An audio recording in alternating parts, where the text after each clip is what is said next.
Ladies and gentlemen, first of all, I beg your pardon for the slight delay. I hope you understand.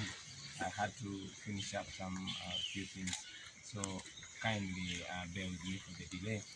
I thank you very much for coming to listen to this press brief that I really wanted to communicate through you. First and foremost, I want to mention that we are all disturbed by the continued detention of our comrades who were arrested in Kalangala on the 30th of last year. While some of them, 46, were eventually released, others have been continuously detained, while we have learned that others, including Nubian Lee, Eddie Mutwe, and some journalists, have actually been transferred to Machinge military prison. This comes after the court has given bail to these brothers and sisters, but were continuously detained, and they did not release them for 4 constant days. So we continue to condemn that abuse of the law. We continue to condemn the abuse of the judicial system by the military. We call for the immediate release of our comrades that are being detained in a military prison. We call upon all human rights institutions to raise their voices. We have not had any statement from the Uganda Human Rights Commission. We've not heard enough from the music fraternity, our fellow artists. One of us, in fact not one of us, many of us are being oppressed. Producer Dan Magic, Nubian Lee, these are innocent artists. Their only crime is being my friends. Their only crime is supporting me and supporting change. They have not committed any crime. Court awarded them bail, but the military is still incarcerating them. We demand for their unconditional release. I also want to bring it to further attention of the nation and the world that yesterday, having arrested more than 100, precisely 100% of our campaign team on the 30th, we came up with a new campaign team, with a new security team, with a new medical team, and with a new welfare team. However, some were arrested, and the new media team, some were arrested as we headed to Namisindwa, while yesterday another bunch of them was arrested, precisely 17 of them. Even later on in the day, 4 more journalists on our media team, online journalists, were arrested, and their crime was having phones and being on Facebook Live. In total, I'm informed that 27 of our new team was arrested. Precisely 100% of our new campaign team was also arrested yesterday. They continue to be detained, and their continued detention is not explained. As it has always been, the Electoral Commission and Mr. Byabakama are silent about all these acts of criminality by the police and the military. The Electoral Commission has not come out to condemn the continued blockage of our campaigns and the continued harassment. Instead, as I informed you a few days ago, the Electoral Commission actually came out to add yet another effort to block our campaigns. Ladies and gentlemen, I was blocked by the Electoral Commission from campaigning in 16 other districts. Remember, these are not the districts that had been restricted by the Electoral Commission. These are not part of the 13 districts that the Electoral Commission blocked, including Kampala, Wakiso, Mukono, and Masaka. But I was supposed to campaign in these other districts to compensate for where I've not been able to reach. But the Electoral Commission put a condition which it has not put for any other candidate. They said I had to sign a memorandum of understanding with them. which I rejected because it is illegal. Ladies and gentlemen, I'm supposed to be campaigning in Kalangala, where I was blocked last time. But we got information, very reliable information, that once again, the regime using the military and the police and goons were intending to attack us, brutalize us, and arrest all our supporters. They have a pattern of looking out for our strong supporters. In the run-up to the election, they want to disorganize us. They want to arrest all those that we were intending to send out as polling agents. So that explains why we've not gone to Kalangala today. However, I am aware and confident that the people in Kalangala, our teams in Kalangala, and indeed all our supporters in Kalangala are stepping in my shoes. They are becoming the Bobiwines of Kalangala, like I've always been encouraging them. We shall continue to push this message in unconventional ways because the regime is all out to ensure that they frustrate us. Ladies and gentlemen, some of you witnessed it. Some of you have not yet seen it. But yesterday at 6 o'clock, when I was driving back to Kampala from the campaign trail, I parked on the side of the road just before entering Jinja because I was supposed to address an international press conference. Just a few minutes into the press conference, I was attacked by the police and the military. They did not explain anything, but the commander of the police that led the attack said that I had no right to park on the side of the road. I was parking on the side of the road because I was on a Zoom meeting and I could not address it while moving because the internet would be affected. I had conveniently parked on the side of the road, but the commander of the police came, hit at our car. Fellow Ugandans, it was such a shame on international media having a police officer of a high rank bearing the flag of our nation behaving in a very criminal manner and also uttering very derogative statements, especially coming from a police commander. On behalf of Uganda and on behalf of the people of Uganda and also on behalf of the decent police officers that we have in Uganda, I want to apologize for such an embarrassment that was tagged, that was put on our country by a police officer. And to promise you that in the new Uganda, no single police officer will be used to disrespect himself and disrespect the uniform. Police officers are noble citizens that should be trained well, treated well, but most importantly, given legal orders. Orders that will raise the flag of our country, but not to embarrass us. It is enough of being a laughing stock among nations. Now, ladies and gentlemen, allow me to come to the most important reason why I sought to address you today. Yesterday, I addressed an international press conference, and I'm addressing the local media today as well.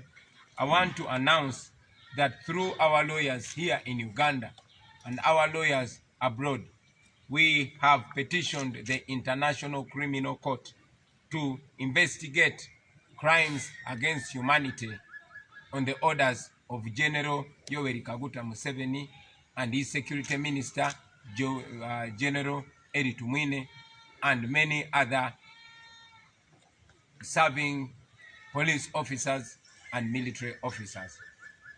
We hope that the International Criminal Court can help, since all the local courts are literally in the hands and in the pocket and in a very firm grip of General Yoweri Museveni. You all witnessed the other day when he was in Kisoro, when he said that he will tell the courts of law to forgive former Inspector General of Police, General Kale Kaihura, literally meaning that the courts in Uganda operate on Museveni's order.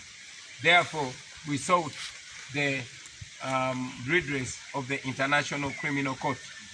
We are all aware that Uganda is a signatory of the Rome Statute that establishes the International Criminal Court. And you are all aware that General Museveni and Uganda was among the first to take rebel leader Joseph Kony to the International Criminal Court. History has gone around, time has gone around, and now General Museveni is committing more atrocities, more crimes against humanity than Joseph Kony. Therefore, the reason to petition the International Criminal Court. General Museveni has always gone to the International Criminal Court when he deems it necessary and convenient for him. Little did he know that the dome of the world, the arch of the world, might be long, but it bends towards justice. So we want General Museveni to face justice in his lifetime. Therefore, ladies and gentlemen, we have petitioned the International Criminal Court. We want the International Criminal Court, when we succeed, to issue an arrest warrant to General Yoweri Kaguta Museveni and to his Security Minister, General Eri Tumwine, and all the police and military officers that have committed and continue to commit crimes against humanity. Also, the November massacre, when so many innocent Ugandans were murdered, and it is on record that they were murdered on the orders of General Museveni. Therefore, we shall stop at nothing to seek justice for these people. We want the International Criminal Court to encircle the travels of General Museveni so that he cannot travel outside Uganda, and he should be arrested and presented to the International Criminal Court. We know that General Museveni and a section of the military are intending to murder Ugandans massively. We have information that the military and the people that are not in uniform have been deployed with automatic rifles. Some are sitting on top of buildings to act as snipers, to shoot and kill anybody that would be seen protesting, whether with a placard, no matter how peaceful they are. That is why we took this step. We know the world is watching Uganda, and we have encouraged Ugandans to use their cameras to gather as much evidence. We already have enough evidence to indict General Museveni in the International Criminal Court, but we want more evidence. And like it is said, never interrupt your enemy when they are making a disastrous mistake. Because General Museveni is the enemy of Uganda, we are giving him enough chance to make as many mistakes. We are gathering the evidence. Thank you very much, ladies and gentlemen. Before I take any questions, kambyogere mu Uganda. Kuba sematimba bwejiba. Nabalala. Nekuba kayonga. Terefai. Basebo ne banyabo. Namazedda yagala Uganda.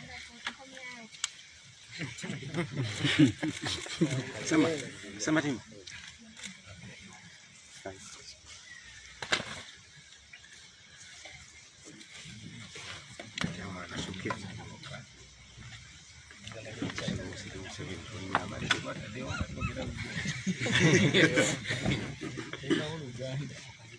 Basebo ne banyabo, tusose kubetondera olw'okuvaayo okujja nina eddakiika z'emisizaawo budde bwetwalaganya okwogerako nammwe. Nsaba mutusaasire olw'ekyo. Mbebaza nnyo olw'okujja ne mutuwuliriza n'okutuyamba okwongerayo eddoboozi lyaffe eri bannayuganda n'ensi yonna. Olwaleero njagala nsooke njogere ku nsonga ey'abannaffe abaakwatibwa ng'ennaku z'omwezi 3 omwezi gwe-12 omwaka oguwedde, nga n'olunaku lwaleero tebannateebwa. 47 bokka ku bantu abasukka mu 126 abakwatibwa be bayimbuddwa mu kkomera newankubadde ng'ekkooti yabadde yalagira dda bayimbulwe. Bannaffe abalala omuli Nubian Lee, Eddie Mutwe, Producer Dan Magic, Bobiwine n'abalala bangi baasimbula nga bava ku kkomera e Masaka nga bagenda mu kkooti, naye twategeezebwa nti amagye gawambye bbaasi gye baalimu era ne babavuga nga babatwala mu kifo ekitategeerekeka. Kitwamaze ne tukizuula tibaatwaliddwa mu kkomera ly'amagye e Makindye. Ekyo nno kikolwa kya bumenyi bw'amateeka kubanga abantu ba bulijjo ba civilians tebalina kusibwa oba kukozesebwa mu kkooti y'amagye. Kintu kikyamu nnyo naye era kyongedde okulaga ng'amakomera gaffe bwe gawambiddwa amagye, ng'ebitongole byaffe bwe biwambiddwa amagye, nga si kitongole kya kulonda kyokka naye n'ebitongole ebirala nga kwotadde amakomera. Ebyo byonna abasebo ne bannyabo nga bikyagenda mu maaso n'olunaku lw'enkya mu Nsaasire n'olunaku lwajjo ttiimu yaffe empya oluvannyuma lw'okukwata ttiimu yaffe enkadde yonna. Lunaku lwajjo ttiimu yaffe empya omuli abannamawulire, omuli abakola ku byokwerinda, omuli abakola ku byokulya n'abagoba b'emmotoka baakwatiddwa ne basibibwa. Abamu baakwatiddwa mu kkubo nga tugenda e Namisindwa, abalala ne bateegebwa nga tuva e Mbale ne bakwatibwa bangi nnyo, n'abalala bawambiddwa nga tuva e Namayingo. Bonna bonna omugatte nategeezeddwa nti bali abantu 25. Bano nno bakwatiddwa nga tebalina musango naye ng'omusango gwabwe kubeera ku ttiimu yange. Kyannaku nti akakiiko k'ebyokulonda kasirise paka olunaku olwaleero. Mwami Byabakama asirise naye tubadde nga tugamba nti Mwami Byabakama tafaayo, yawambibwa okupaka we twazudde nti naye n'akakiiko k'ebyokulonda ate kakozesebwa okutulemesa okuba kampeyini n'okutuuka mu bantu, okugeza ng'oggyeko districts ze baawera okubamu kampeyini okuli Kampala, Masaka, Mukono, Wakiso n'endala nnyingi ng'omugatte zaali district 13. Twasalawo ne tukyusa ne tugenda mu kampeyini endala nga bwe kibadde nga kikolebwa. Ne tusaba akakiiko k'ebyokulonda tugende mu districts okuli Bukedeya, okuli Palisa n'endala. Naye nga bwe twabategeezezza akakiiko k'ebyokulonda kaavuddeyo ne kagamba nti okunzikiriza okugenda maaso nga nkola kampeyini nina okusa omukono mu ndagaano nabo. Ekyo nno tekyakoleddwa ku muntu mulala yenna yeesimbyewo ku bukulembeze bw'eggwanga, kikolebwako nze nzekka. Twagaanye ekyo kikkiriza kubanga kikolwa kya bumenyi bw'amateeka, ate nga Mwami Byabakama mulamuzi tumusuubira nti awa amateeka ekitiibwa.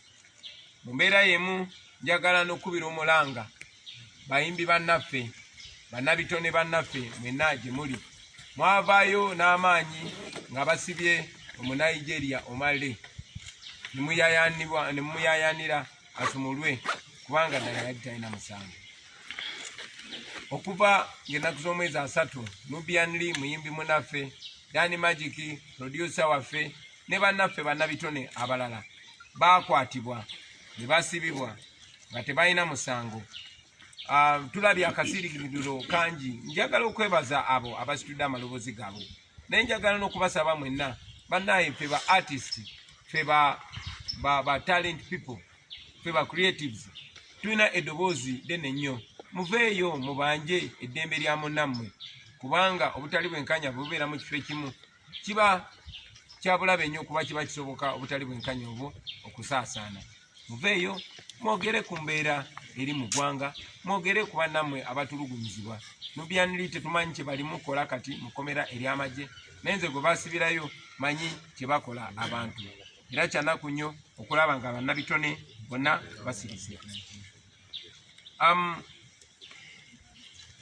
Baganda bange, olwaleero mbadde nnyina okubeera e Kalangala naye nga bwe muzze mulaba poliisi n'amagye bwe beeyisa, twafunye information, twategeezeddwa nti baadde bateeseteese obulabe si ku nze nzekka ne ku bannange b'entambula nabo ne ku abo bannaffe abali mu bitundu ebyo eby'e Kalangala.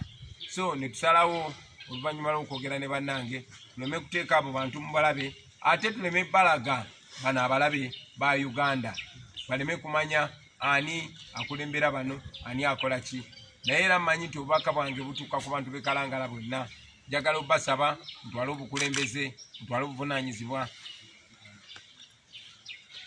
nga bwe nze nga mbagamba nti buli omu asobola okufuuka Kyagulanyi kano ke kaseera kuba tusigazaayo ennaku 6 zokka. Olunaku lw'eggulo abamu mwakirabye aba temunnabakiraba naye nkakasa mujja kiraba bwe nabadde nga njogerako eri bannamawulire okwetooloola ensi yonna nga ndi ku luguudo olw'Ejjinja oluva eyiganga okudda e Kampala napaakinze emmotoka ku mabbali g'ekkubo kubanga meeting gye twabadde nakuyo yabadde ku Zoom ate nga bwe ngenda maaso nga njogera bwe nvuga nga empewo eyonoona netiwaaka. Napaakinze ku mabbali g'ekkubo ne njogera ne bannamawulire okwetoola ensi yonna naye nabadde nkyayogera ne bannamawulire ne nnumbaganibwa poliisi ng'ekulemberwa DPC w'ekitundu ekyo ne bakola ebikolobero bingi ebibwebuula ekitiibwa kya poliisi ekitiibwa kya uniform gye babaddemu n'okusingira ddala ekitiibwa kyaffe ffenna nga bannayuganda ng'eggwanga kyabadde kya nnaku nnyo n'era kyayongedde okwoleka embeera gye tutambuliramu n'embeera ey'abo abalina okuba abakuumaddembe gye beeyisaamu. Byanabadde njogerako olunaku lwajjo n'abannamawulire okwetoola eggwanga lyonna olw'ensi yonna kyenjagala okusimbako esiira olunaku lwaleero. Bannayuganda bannange njagala obbategeeza nti okuyita mu bannamateeka baffe wano ne bannamateeka baffe okwetoola ensi yonna twatutte omusango mu kooti y'ensi yonna era ne tusaba prosecutor wa International Criminal Court anoonyereze ku bikolobero ebikoleddwa ku ddembe ly'obuntu ne bannayuganda bonna okutwaliza awamu enoonyereze ku bivve ebikoleddwa ku bannayuganda nga biri ku biragiro bya mwami Museveni ne mwami Eri Mwine. Twasabye ekooti eyo kubanga tumanyi mwami Museveni ekooti za wano zonna yaziwamba. Mwamuwulidde ng'ali ekisolo bwe yagambye ajja kulagira ekooti zisonyiwe General Kayihura nga kiragira ddala nti ekooti ziri mu nsawo ze naye nga tumanyi nti abo bonna bannakyemalira ekooti y'ensi yonna gye batya era ekooti y'ensi yonna ye basobola.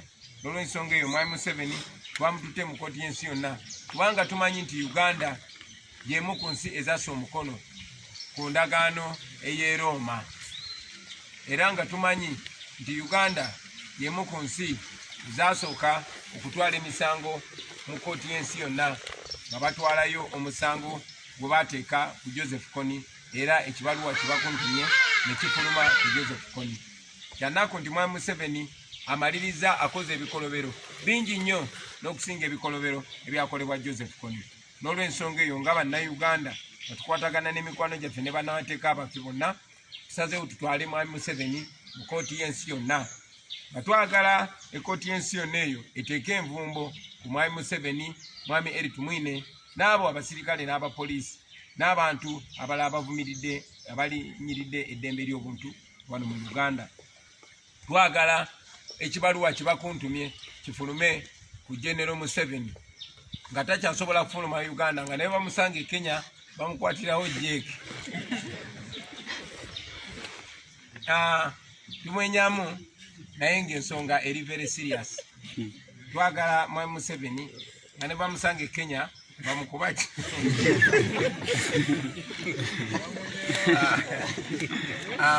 bannange netwesimba nakyo wano mu Uganda nti ne bwe tubeera tuli mu nnaku y'amaanyi tulemwa kusekamu.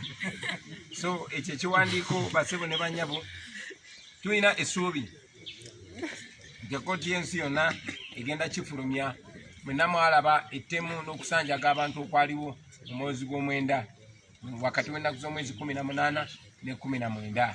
So tusaba ekooti ey'ensi yonna etunule mu nsonga eyo. Tumanyi nti mwami Museveni ategeka kutta bantu. Tumanyi bulungi nnyo nti badeployinze amagye baagala okutta abaana b'abantu basobole okubatiisatiisa.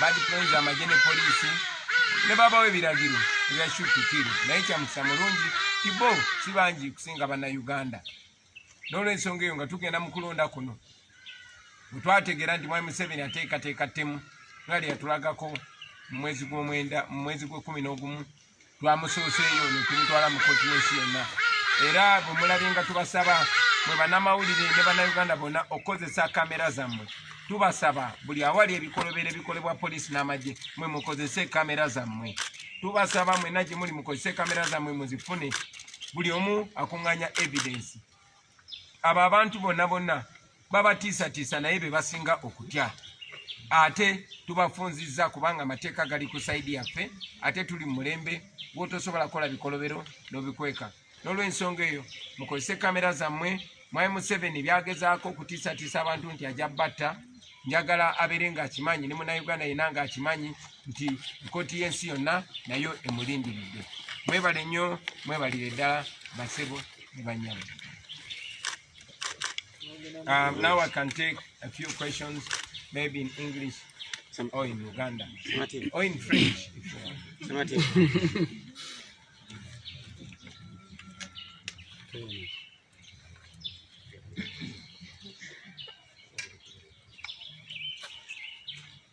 Yes, sir. Amanya simaisima. Oluvannyuma lw'ebyo byonna okubeerawo ogenda genda mu maaso ne campaign era ogenda kuzzaako ki?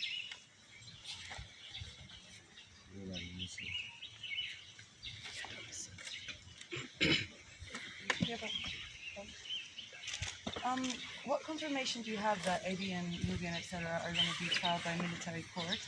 And what does the trial of civilians in military court say about Uganda?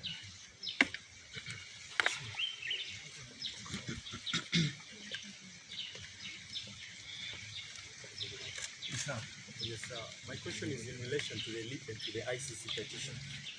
In the list you mentioned General Museveni and General Tumini. Do you have a number of other people mentioned in that petition?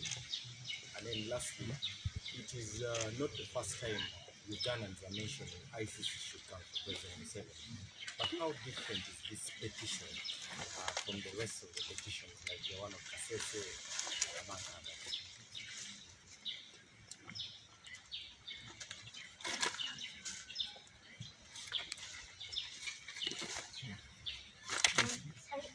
I'd like to know your thoughts on the ICC verdict coming up against Dominic Ongwen, which I think is scheduled for February 4th. Do you have any thoughts on whether that case should have proceeded and what you'd like the verdict to be?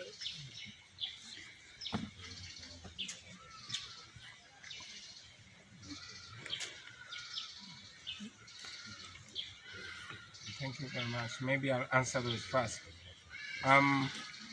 Sema was asking, am I going to continue with the campaigns? Of course. Of course we are going to continue with the campaigns. When we started the campaigns, I was arrested on the first day. In fact, even before campaigns began, I was arrested on nomination day. Up to now, no explanation has been given. But we told you that we are not going to work by their terms. We are going to work by the terms of the law. Of course, it is legal for me to go out there. But again, there's no rule of law in Uganda. The police and the military do not respect the law. They arrest, mime, tear gas, and even murder with impunity. And they have always gotten away with it, at least so far. But again, I've been telling people that I will come to them technologically, scientifically, physically, and otherwise. In brief, it's going to be a rubber-dub style. So, to all the people of Uganda, for as long as the campaigns are still going on legally, expect me somehow, somewhere. I was also asked my confirmation about Nubian Lee and Eddie Mutwe being in military court. We were informed by our lawyers who confirmed that indeed the bus that was diverted by the military when it was coming from Masaka prison to court, it was driven forcefully to Makindye military prison. and that is exactly where they are being held. Of course, according to our laws, civilians are not supposed to be tried in military courts. But again, like I've said, Uganda is not governed in accordance with the law. That is why General Museveni can order mass murders. That is why the Electoral Commission can take the responsibility of the Ministry of Health. That is why the military and the police take over an election, which is a responsibility of the Electoral Commission. That is why you find the victim being blamed by the Electoral Commission. That is Uganda. Welcome to Uganda. But I hope by the time you leave, we leave behind a new Uganda. You're not leaving. I would love. You will enjoy a new Uganda. You'll have no reason to leave. I was also asked that General Museveni and General Edith Mwine are mentioned. Who else is mentioned? Quite a number of human rights abusers. And in a few moments, I will share the list of names. But again, there's also a big document that was released by our lawyers. I will be sharing that document with the media so you can get a whole list of the human rights abusers. And allow me to also add that many more will be added. So to all those that are holding guns, that are occupying positions of authority, make no mistake, everything that you are doing, you will be individually responsible, and you will be individually brought to question soon or later. So remember that. I was asked also by the same journalist how different this is.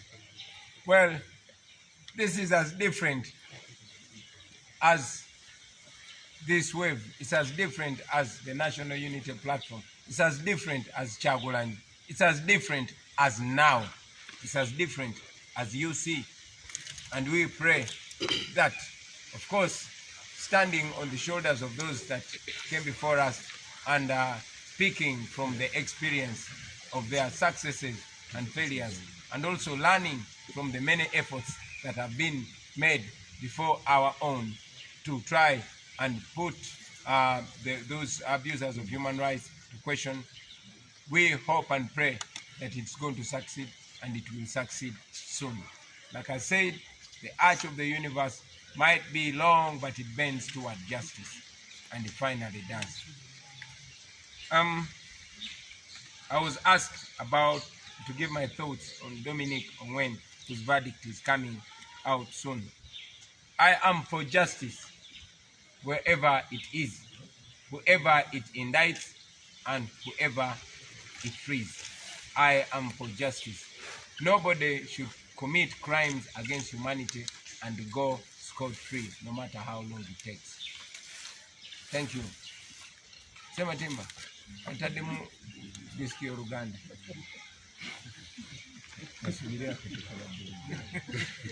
Yes.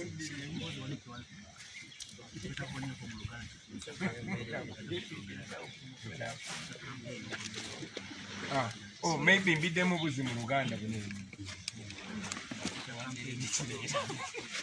Esuti yenuma.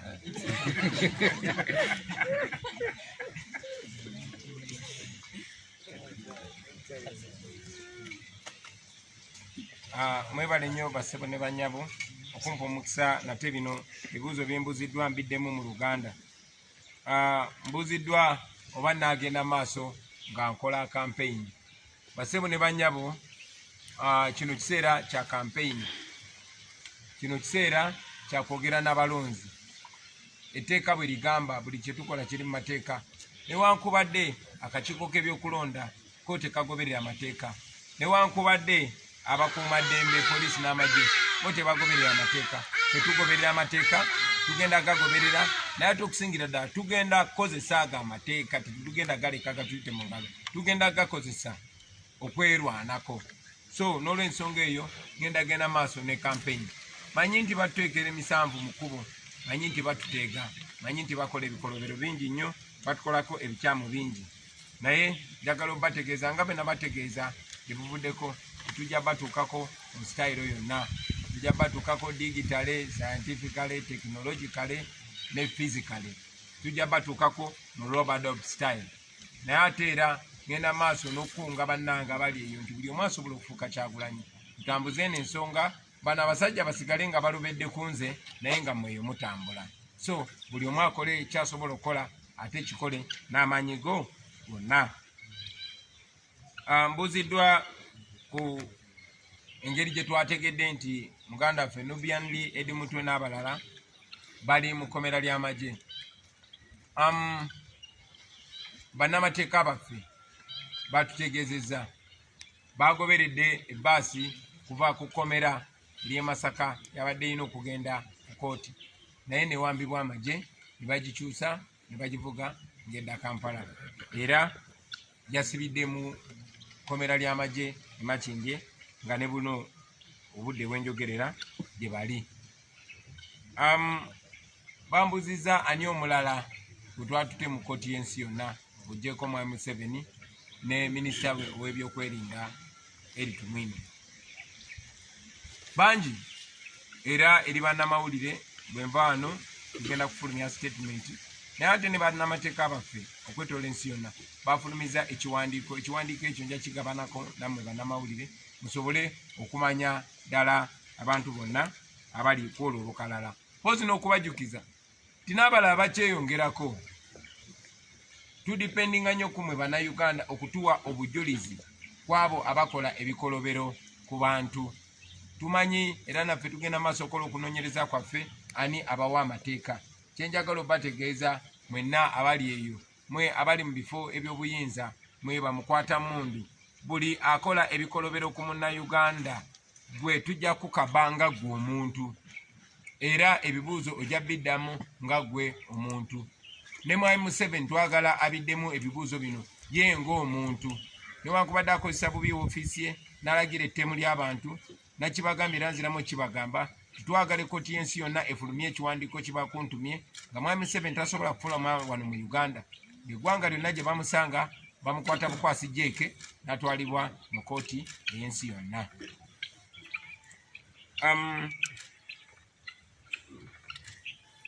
Mbuuziddwa nti kino kyanjawulo kitya, muno kaweefube wanjawulo atya ku kaweefube azenga akolebwa okutwala Mwami Museveni mu kkooti. Wakati mu kusiima n'okwebaza n'okusaamu ekitiibwa abo abaatusooka abaze balwanira eddembe ly'Abannayuganda era abakoze kyonna ekisoboka okutwala Mwami Museveni mu kkooti y'ensi yonna, naddala oluvannyuma lw'okutirimbula abantu b'e Kasese era nga bazaatirimbula abantu b'e Mambuka n'okwetoola eggwanga lyonna. Kino kyanjawulo kubanga tuyize nnyo kwabo abaatusooka, kyanjawulo kuba tukoze okunoonyereza kungi, kyanjawulo kubanga bannamateeka si bawano bokka mu Uganda wabula okwetooloola Uganda yonna. Kino kyanjawulo kubanga ffe tuli banjawulo.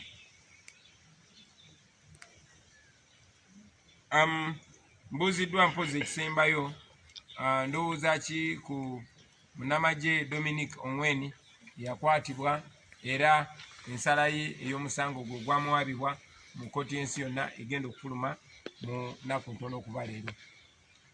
Nja bagamba nti nzikiriziganya n'obwenkanya, sifaayo bukwata ani oba bwejjeerera ani. Zikiriziganya era ffe nga National Unity Platform tukiriziganya n'obwenkanya. Twagala bwenkanya, buli munnayuganda afune obwenkanya, ate n'abo ababeera mu bifo eby'amaanyi eby'obuyinza bamanye ti si banjawulo era tebali waggulu w'amateeka. Mwebale nnyo bassebo ne bannyabo, kati ndowooza esigadde ennaku 6 zokka tutuuke ku lunaku lw'okulonda oba kale katubale 5. Akakiiko k'ebyokulonda kati kaseera kano kagezaako okugamba abantu okubeera nga olumala okulonda akalulu kaabwe ngadde ewaka, ate nga gubadde okunoonya akalulu nga bagamba bamala okulonda tebavaawo, bakwotadde n'amateeka kaseera kano akakiiko k'ebyokulonda kegaataddemu nakyesigamya ku kirwadde kya COVID. Kaseera kano bannansi obategeeza ki ng'esigadde ennaku mbale bakubamu? kyensooka obategeeza nti tebabawuddiisa. Mwami Byabakama tabawuddisa. Mwami byabakama si mukama wammwe, mwami byabakama mukozi wammwe. Mwami byabakama si musige mateeka. Akakiiko ak'ebyokulonda kalina okuteekateeka akalulu akali mu kitangaala. So tebabatiisatiisa, bwe mumala okulonda musigaleewo mukuume akalulu. Tewali tteeka n'erimu lye mubeera mumenye. Mwalabye nti ebirondesebwa byatuusiddwa dda mu bitundu ebyenjawulo butafaananako nga bulijjo. Era bannamawulire abali wano na bonna ababeera ku mukutu baalabye nti mu bifo ebimu zisiiru zaabadde mmenye ez'ebyo ebikozesebwa. Era tulina okutegeezebwa, tulina information nti baatandise dda okujingirira obululu, okutiikinga obululu bwe beeteekateeka okussa mu box. N'olw'ensonga eyo ntegeeza bannayuganda nti yemmwe security, amago ye security, ne kamera yo ye security. Mukeere nnyo bwe balondera, mu making sure ebox ezo bazikunkumula zonna nti temuli kalulu ke bakweseemu. Abasobola okugenda ne peeni, mugende ne peeni zammwe. Bwe mumala okulonda, tunula nkaliriza olunaku twasalayo tuluweeyo. Tebabalimbalimba, tebabatiisatiisa timuveewo, baagala kubba bululu. Mwami byabakama bw'aba tawagira kubba bululu, bw'aba teetali mukobaane lya kubba bululu, lwaki agezaako okugobawo kamera? Lwaki agezaako okumakinga sure abantu tebalaba kigenda mu maaso?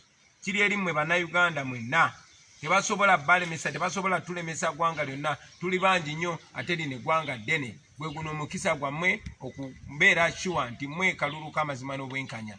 Tewali muntu agenda kuva Bulaaya abayambeko.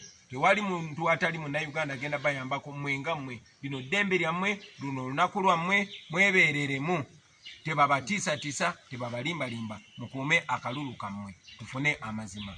Mwebale nnyo, mwebalirira. Akomuluzo.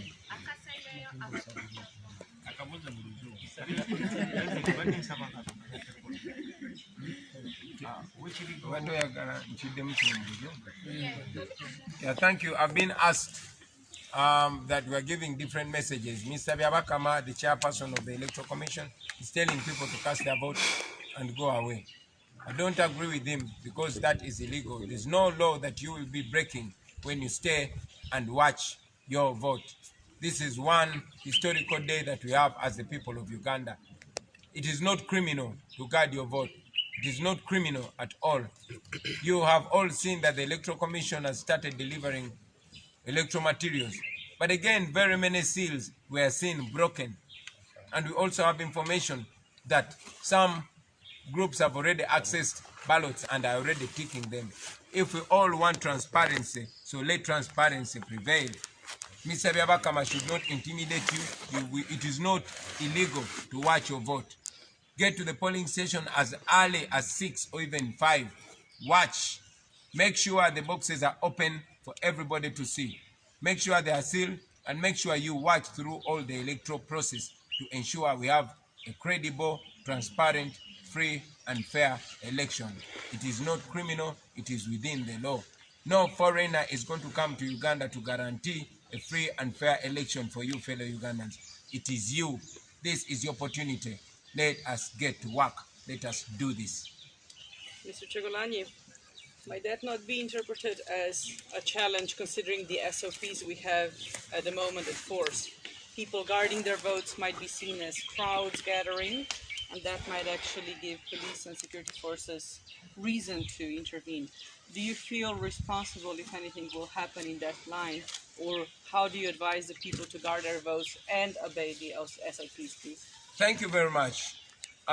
We have all observed that when the National Resistance Movement Party, led by General Museveni, were carrying out their primary elections, they lined on each other's backs in their thousands.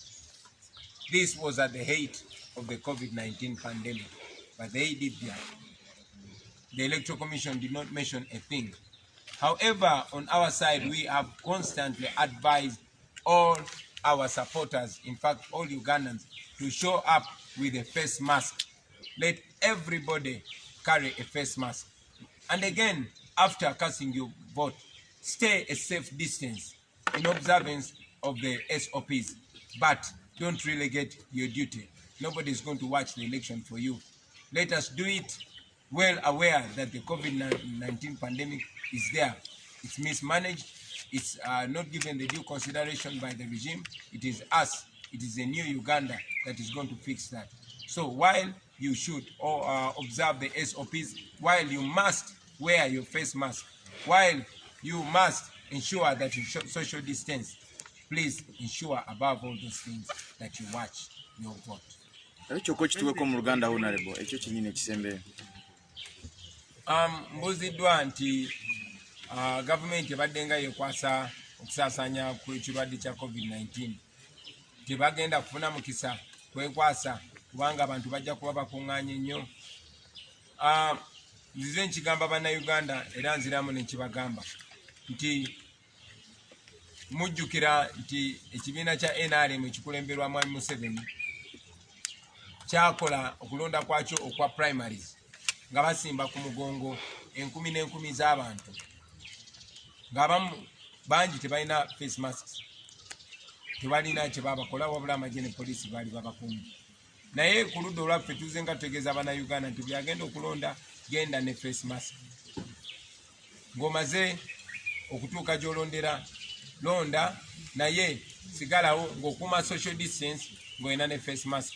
Ezo ze standard operating procedures oba SOPs ze tutambulirako era tubadde tugamba Bannayuganda yambala masiki, teekawo distance, naye ekikulu kya byonna sigalawo okuume akalulu. Ngiremu ekibuuzo ekisembayo oba kigendedde mu bingi.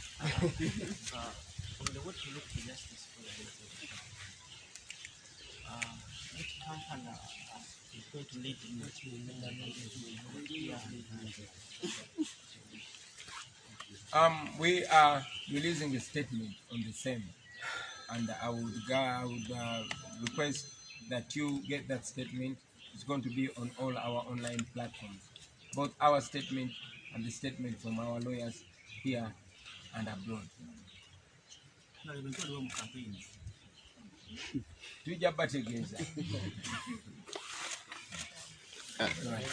I'll take the last question.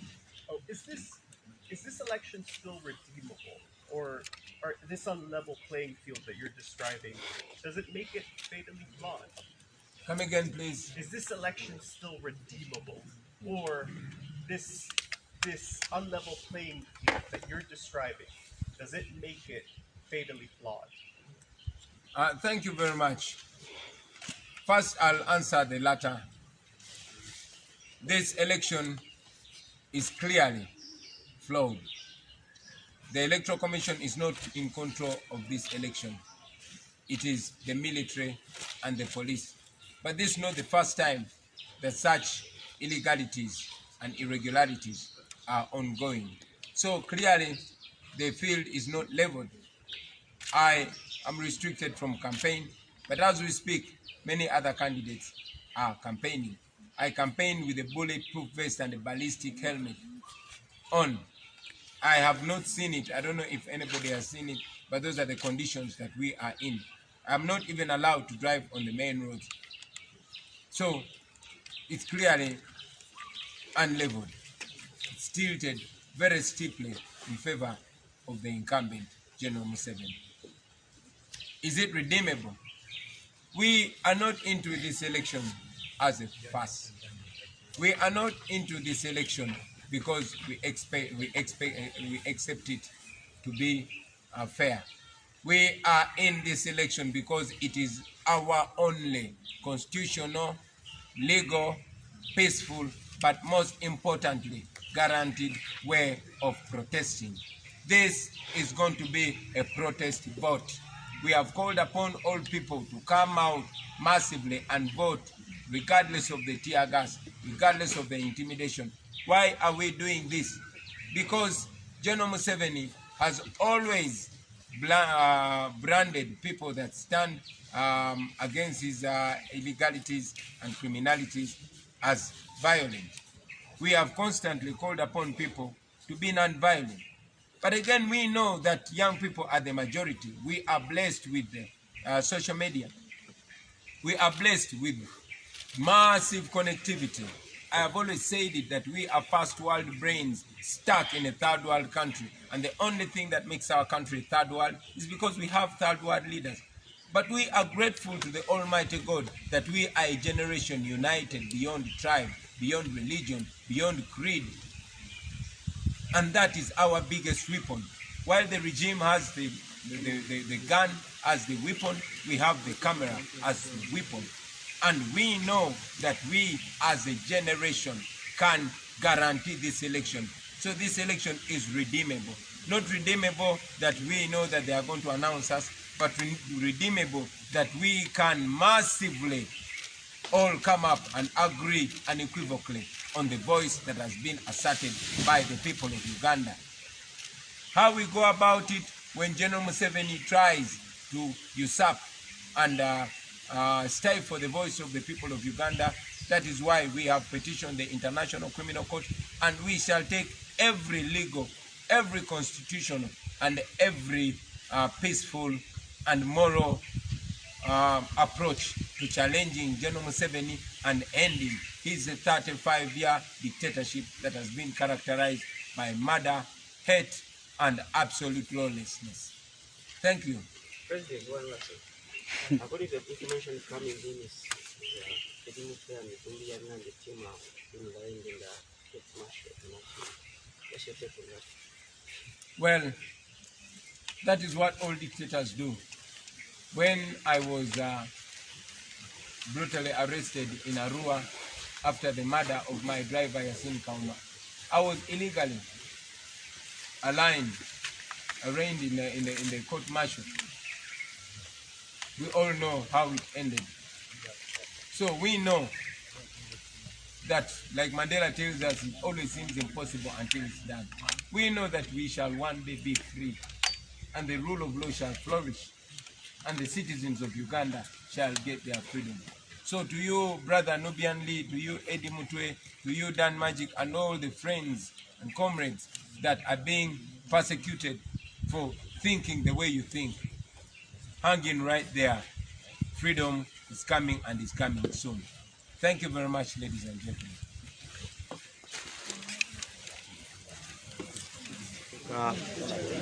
Nti bannayuganda be bannannyini kalulu ke tulimu, era akalulu ke tulwanirira nfuga eya demokrasiya, ebiba ebigambo bya pulezidenti ng'ajjukiza bannayuganda, era n'enkuuma y'akalulu pulezidenti akigumiza nti bannayuganda be bagenda okukuuma akalulu kano. Pulezidenti ekikolwa ky'okutwala Eddie Mutwe ne Nubian Lee mu kooti martial nga tebalina musango, omuntu asangibwa nga awerekera pulezidenti we tasobola kuba na musango ate gumutwaza mu kooti y'abasirikale. Naye biba bakola ebidyeteke okuliyetinga embeera etwazisa abantu baffe mu kooti eneesobola okubasiba, kubanga mu civilian court gye basoose batwala yo yabadde batadde, kubanga balina constitutional right gye tuyita ya bail. Uganda tutambulira ku kye bayita presumption of innocence, nti omuntu taba na musango paka nga kooti yegumusingisizza, yeyevaamu omusingi ogw'okuba nti mu Uganda osobola okugenda n'osaba okweyimirira oba bail owoze ng'ova wabweru. Kati okuba nti bano bagenze mu kooti ey'abasiviliani ne bataba bawoze nga bava wabweru, ekyo ndowooza kyalumya ab'amagye n'ababakozesa, ne baddamu ne babakwata babatwale mu kooti martial, oba oliawo gye bali shuwa nti yeena egoberera ebiragiro ebyo. Jjukira kooti martial ekulemberwa abasirikale, ate commander in chief of armed forces abajje n'Omuseveni n'abali wansi we. Kati okusoomoozebwa n'enkola kooti martial gye badde ekolamu kutuleetera okweraliikirira n'ebirowoozo okumanya nti kano kagenderera kw'okulaba nga Eddie Mutwe ne Nubian Lee n'abalala babaagala kusigala nga basibe, kubanga okulwana ofuna bail mu kooti martial ebiseera ebisinga ku bannabyabufuzi kibadde kizibu nnyo nga kya lutalo. Ekyokubiri, pulezidenti kyagumizza kyekyokulabula abasirikale ne General Museveni nti kooti z'ensi zonna, ensi yonna oba International Criminal Court ebalinze. Pulezidenti ayogedde ku kye bayita Rome Statute. Njagala okulandulira bannayuganda nti endagaano mu mateeka ge tuyita international law oba amateeka agafuga ensi zonna, waliwo etteeka eriteekawo kooti y'ensi yonna lye bayita Rome Statute. Y'endagaano y'amawanga gye gaatula ne gateekako emikono nga gagamba nti oluusi kooti z'amawanga zirema okukola ku byetaago n'ebizibu by'abantu baazo ne bateekawo kooti eneesobola okuwozesa emisango egisukka ensalo oba ze tuyita international crimes. Naye bw'oba ogenze mu tteeka eriteekawo ekkooti y'ensi yonna lye bayita Rome Statute, President byabadde ayogerako nti Uganda yateekako omukono. Kati Rome Statute eyo ne kkooti y'ensi yonna mugimu mu misango gyewozesa mulimu ze bayita crimes against humanity oba emisango egyekuusa kutyoboola obubumbwa bw'omuntu oba eddembe ly'obuntu ng'omutonde. Mu crimes against humanity oba osomye etteeka erifuga kkooti y'ensi yonna ne Rome Statute n'amateeka amalala, crimes against humanity mulimu okutyoboola n'okutulugunya abantu olw'endowooza zaabwe ez'ebyobufuzi oba kye bayita political crimes. Era ze bayita crimes against humanity mulimu ebikolwa byonna ebyokutulugunya, okusiba abantu obwemage. Simanyi bamwayi Museveni baba bimuvuunulira naye nze kamuyambeko n'abo abasirikale, okusiba abantu ekyenoonere nga tebalina musango oba imprisonment n'arrest ne torture, okutulugunya abantu n'ebyo ebibonereza ebikakali, okutulugunya abantu n'okubajjisaamu okubakako bajjamu embuto nga we okubajjamu embuto muteeko ze bayita crimes against humanity, n'okutulugunya abantu olw'ebyobufuzi byonna. Kati okutta abantu oba ziyite murder nakyo kitwalibwa wansi w'omusango bayita crimes against humanity. Ekitegeeza nti obujulizi bwonna obwekuusa ku ebyo nga bukuŋŋaanyizibwa ne buteerebwa mu kkooti y'ensi yonna nga bwe bwateerebbwayo, olwo abanaazuulibwa nga beetaba mu bikolwa ebyo, kubanga obujulizi bubadde bungi ndowooza Uganda yonna ebadde eraba, bajja kuba basimbibwa mu kkooti y'ensi yonna. Olwo kkooti y'ensi yonna wemala okuŋŋaanya ekyo eba evaayo n'ekibaluwa kiba kuntumye oba arrest warrant ng'eri international, newankubadde nti egigabira amawanga ag'enjawulo gogala nti amulabyeko yaba amukwata. Kye President kyagambye nti newaba agenze Kenya oba agenze luddawa kasa ekkooti y'ensi yonna eta kye bayita ekibaluwa kiba kuntumye oba arrest warrant, buli ggwanga lyonna eryateeka omukono ku ndagaano ya Rome Statute liba n'obuvunaanyizibwa okwarestinga omuntu oyo, kabeere nga pulezidenti wansi kabe ki, kubanga mbuzibwa emisango temulimu pulezidenti naddala nga tutuulira ensalosalo n'emisango gy'ensi yonna. Ezo ze bayita crimes against humanity oba n'okupetitioninga ICC. Pulezidenti akigumizza nnyo. Kampeni ya pulezidenti waffe, amateeka ga Uganda bwe bya bulamu tebikwata ku mwami by'abakama, ebyo ffenna bannayuganda bikola ki bitukwatako byeyingizaamu ebimu byakagendere. Naye pulezidenti atugambye nti wamu gye batuusiza bokisi zatuuse siiru ne bokisi nsaanukule, era mwenna bannayuganda gye muli wano ekyaddondo baŋŋambye kubawo ku ssomero sayizi ennangabaawo bwe bagezaako okupareedinga sayizi ennangabaawo natero difunira amanya nti buli omu waali tutaayiza akalulu kano ate kamera zaabwe muzireke nga nzigule.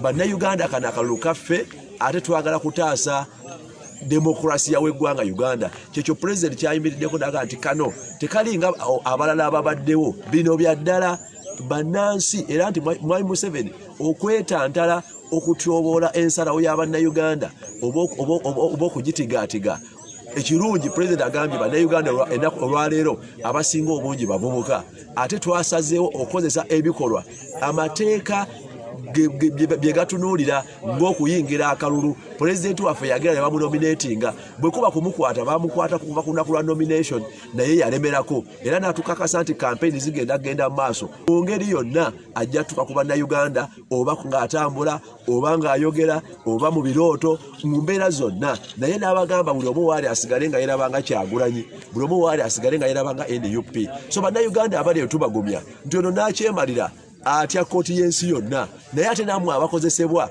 wano kasitolaga nti Uganda oba ensi terina busobozi bwa kukozesa abakozi ba bikolobero, tumanye right emutwala mu kkooti y'ensi yonna, era okumuleka ne mulabanga campaign zigenda maaso ye nyini yagudde mbutego yagudde mu nsobi kubanga okuvayo n'ogamba nti nja kulagira kooti nga president bw'akyogeddeko ensonyiwe omuntu omu oba omulala oba bujulizi obumala okulaga nti kooti za wano asobola oziragira mu ssemateeka waffe president alina prerogative yokka nga kooti emaze okukola omulimu ng'omusango gusinze omuntu ne bamusindika mu nkomyo ne bamusalira n'ekibonyerezo kati okwogera ku musango gwonna nga ne kooti ekyagenda mu maaso n'ogamba nja kubagamba automatically oba olaze nti kooti oziragira kati obwo obujulizi obuli voluntary Mwami Museveni bwe yeewaddeko nti asobola okulagira kooti ku kye yayogedde ekyo kiba kyongera amaanyi okulaga nti kooti y'ensi yonna oba International Criminal Court yokka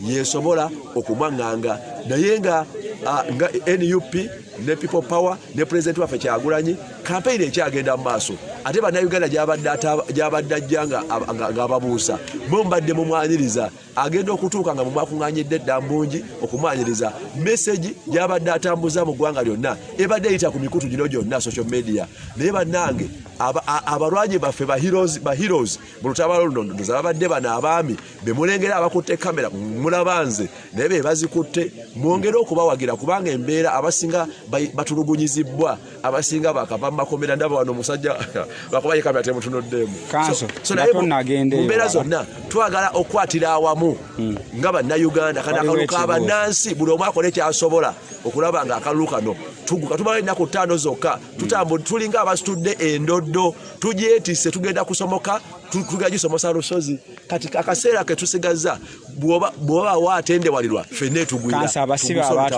abatwaliddwa ku court martial nga bwe tuwulidde abatwaliddwa mu magye mu barracks abasinga kooti y'e Masaka yabawa bills era abantu abali ku lives zino basasula ssente eziwera ddala miliyoni nga 2 okuteebwa kw'abantu abo naye ate tulaba ate babakutte ne babatwala mu magye ate tuwulidde babatutte mu kooti kati ssente ezasasulwa baba bazibaddiza mmwe nga balooya ba National Unity Platform tutangaazeemu awo ekisooka buli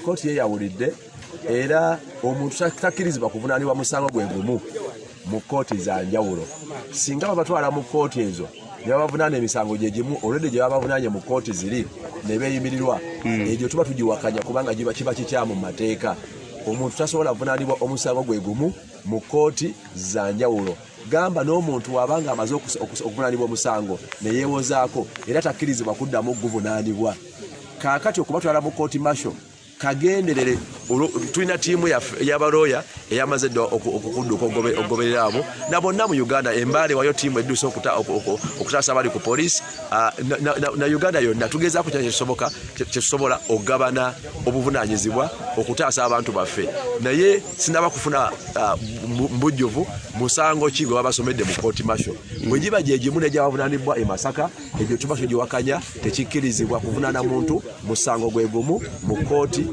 ez'enjawulo kutya ssente naye bwe giba emisango nga gya njawulo ate kooti eba tesobola kukuddiza kubanga ssente eza bbeeyo zikuddizibwa nga omusango guwedde nga omusango tegukusinze balooya ki b'osuubira abatandise okufolowinga bannaffe batwaliddwa mu gundi y'e Makindye no tiimu yaffe nga balooya b'NUP akulembera department y'amateeka ye Council wa Mary era Council wa Mary Anthony era tugabanyizibwa okusinziira ku bwetaavu mu bitundu ebyenjawulo so sinza kuwa ansa nambulukufu naye nga mmanyirwawo tiimu ekoze eki ebadde balondola nga tusuubira abatwala mu kooti jjukira ebiseera ebisinga naffe tugobera ku kamera zammwe oluusi kuba engeri abantu bano gye batambuzaamu abasibe n'engeri baleetawo mu kooti yakwewa mawulire nti kati babatutte wano oluusi tubatayiriza wano ne babatwala ewala kati naffe balooya twafuuka tutayiza butayiza era amawulire ge mutuwa